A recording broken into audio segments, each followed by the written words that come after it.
97.5 WFHR and 105.5 WIRI, your Wisconsin Rapids home for locally grown radio.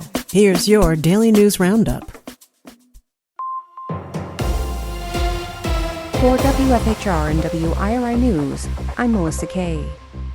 As the Wisconsin Rapids community is divided over a potential new solar plant, the state legislature is considering a bill that would make it easier for utilities to build them.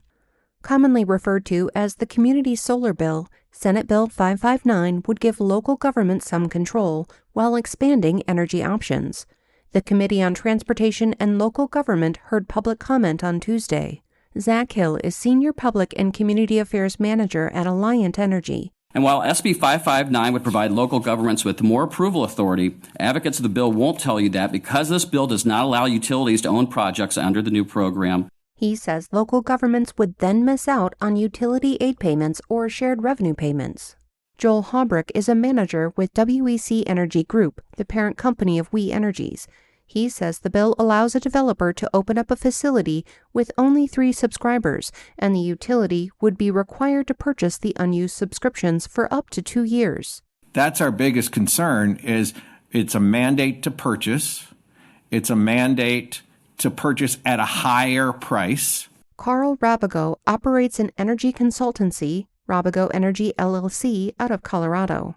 The utility position, to summarize, seems to sound a bit like, let us do it all and no one gets hurt. Jolma Utilities is a smaller utility contractor out of Ashland. Owner Ryan Jolma. I think that's ultimately all I'm asking with this bill is to give opportunity. I know of many small businesses here in Wisconsin that would benefit from this.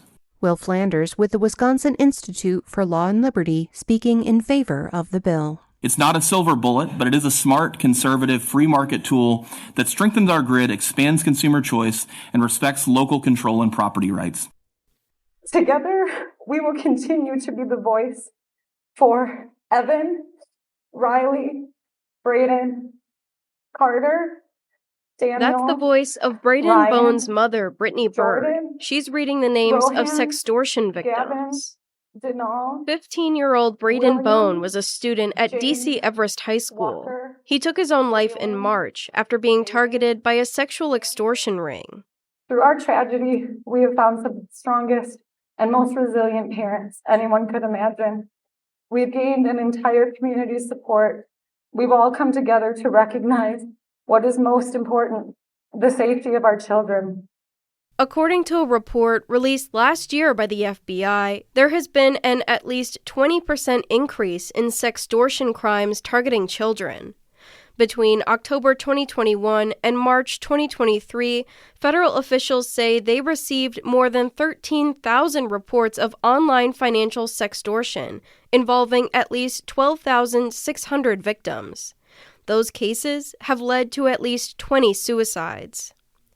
Braden's parents joined Governor Tony Evers in a visit to Weston on Monday to sign Braden's Law, which makes sextortion a new crime in Wisconsin and imposes stronger penalties for perpetrators of sextortion. These crimes have also senselessly taken the lives of dozens of kids in recent years who felt like there was no way out. No kid or person should ever be put in this position. The State Department of Justice has resources for parents who want to talk about sextortion with their children. Sextortion and other crimes can be reported at report.cybertip.org. We're under a snow emergency until 5 p.m. today. The City of Wisconsin Rapids began the declaration at midnight to support efficient snow removal operations throughout the city. Vehicles are not allowed to be parked on any city street. You may briefly stop to unload or load passengers, but you can't stay in one spot for longer than 3 minutes. City crews will be plowing and treating roadways throughout the duration of the storm to ensure streets remain safe and accessible for emergency travel. Chief of Police Dan Hostins encourages people to plan ahead and allow for extra travel time. Bird flu, or highly pathogenic avian influenza, has been confirmed in a backyard poultry flock in Marquette County. The Wisconsin Department of Agriculture, Trade, and Consumer Protection identified and confirmed the case on December 4th. According to a DATCP release, All birds in the flock have died from the H5N1 virus and will not enter the food system. H5N1 viruses are highly contagious and often fatal to domestic poultry. The disease can be spread by contact with infected birds, commingling with wild birds or their droppings, equipment, or clothing worn by anyone working with the animals. As of Tuesday, there are no known detections of the virus in Wisconsin cattle. DATCP urges all livestock owners to implement strong biosecurity measures to protect their flocks and herds from this disease.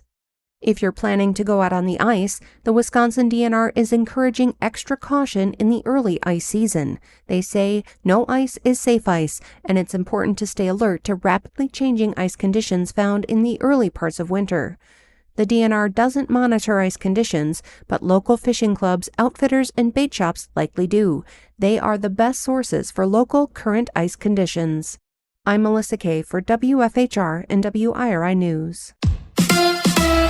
Badgers basketball tonight. Hi, I'm Mike Clemens with sports. Men's college hoops. The Wisconsin Badgers in Lincoln to take on Nebraska. Head coach Greg Gard on dealing with the Cornhuskers forward Rink Mask, 6'10", 24 years old, out of the Netherlands. He's a consummate worker, gristled vet. It's fun to watch him play, watch Nebraska's offense kind of come together and how all the pieces fit together, but it's not real fun having to game plan against him or play against him. NBA, the Bucks getting ready to host the Boston Celtics tomorrow night. Doc Rivers on who was able to practice.